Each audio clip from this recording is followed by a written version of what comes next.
So now that you have completed your on your own part, we're going to learn something a little bit new today. We're going to we started going backwards, so we were observing graphs and identifying asymptotes, and then in that way we were able to come up with the equation.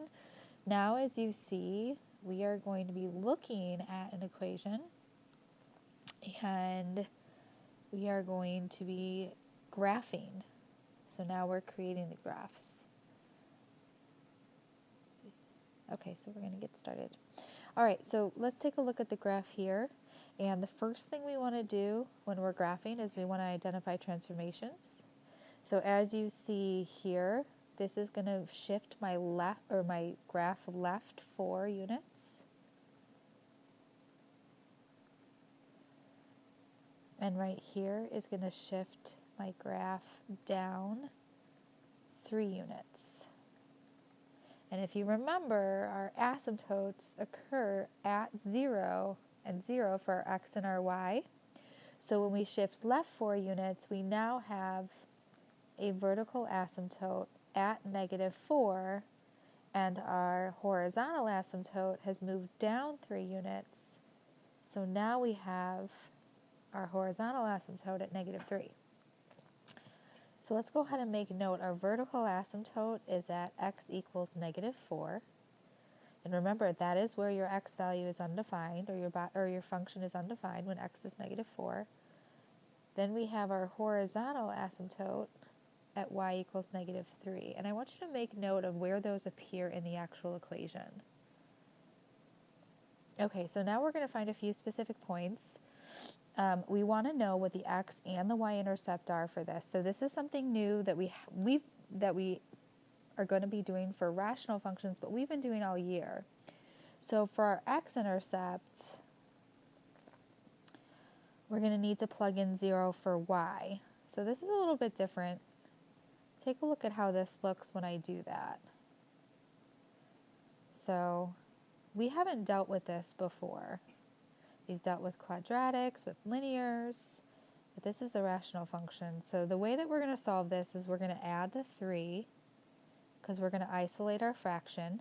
So we're going to get 3 equals 1 over x plus 4. And then to get rid of this fraction, we're going to multiply by x plus 4 over 1 on both sides. And notice that when you do that, your factors of x plus 4 over on this side divide out to be 1. So we get 3 times the quantity x plus 4 equals 1. And then that'll give us 3x plus 12 equals 1. Subtract the 12. We get 3x equals -11, divide by 3. So that actually gives us -3 2/3. Okay, so we want to know about where that x-intercept is. See, that's quite a bit of algebra work, but that's important to do, so just make sure that you watch your steps there, and we'll do another one together as well. Let's take a look at where our y-intercept is. So I'm going to do that work over here. Okay, now remember, for our y-intercepts, we're going to plug in 0 for, you got it, it's 0 for x. So when I do that, I get y equals 1/4 minus 3, which gives me -2 3/4. So my y-intercept is a -2 3/4. So if I go ahead and plot that, that's right about here. And I'm going to go back and I'm going to plot my x-intercept, and again, that's at -3 2/3. So that's here, which makes sense because remember, it gets really, really close to the asymptotes, but it doesn't touch. And that's really the only specific points that you need. And knowing what the rational function looks like, you should know that over here is where your other part of the graph appears. Okay.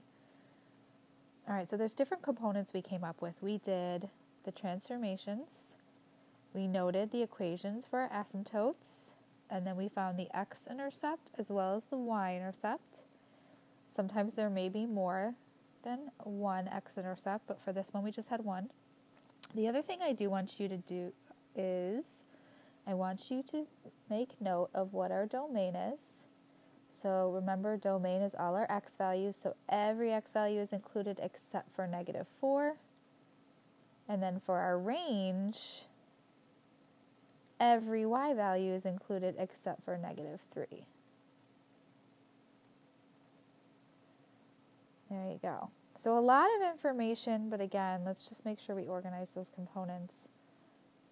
And then we can come up with all of them. And then we have a really good looking graph at the end. Okay, so let's go ahead. We're going to do another one together. You can go ahead and pause here to reflect.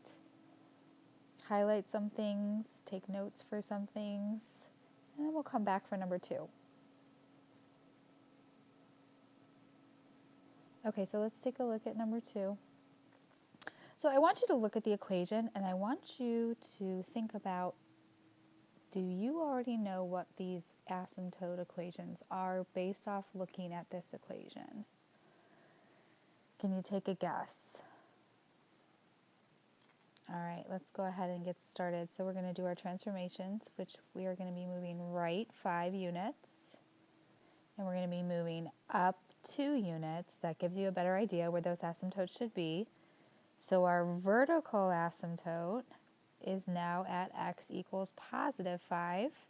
And our horizontal asymptote is at y equals +2. So again, we're going to make sure those are always dashed, because those are where the graph does not touch, but it's not actually part of the graph. So that's why we do them dashed. Okay, what's the next thing we need? We have our asymptote equations. The next thing we're going to do is our x-intercepts. Okay. So again, we're going to plug in 0 for y. We get 1 over x minus 5 plus 2. So again, we're going to isolate our fractions. So we're going to subtract the 2 for this one. And we get -2 equals 1 over x minus 5. And again, here we're going to multiply by x minus 5 over 1. And that is going to go ahead and cancel on the left or the right-hand side to be +1. So we get -2 times the quantity x minus 5 equals 1. Go ahead and work that out. You get -2x plus 10. Don't forget to do negative times negative.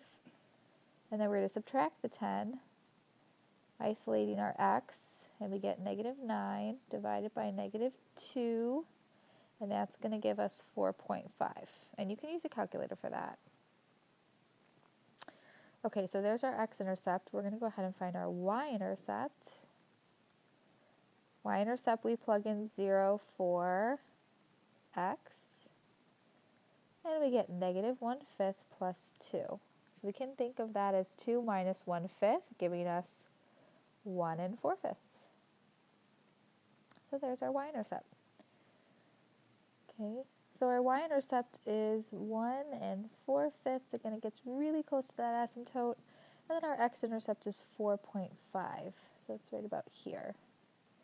So we're going to go ahead and glide through those points.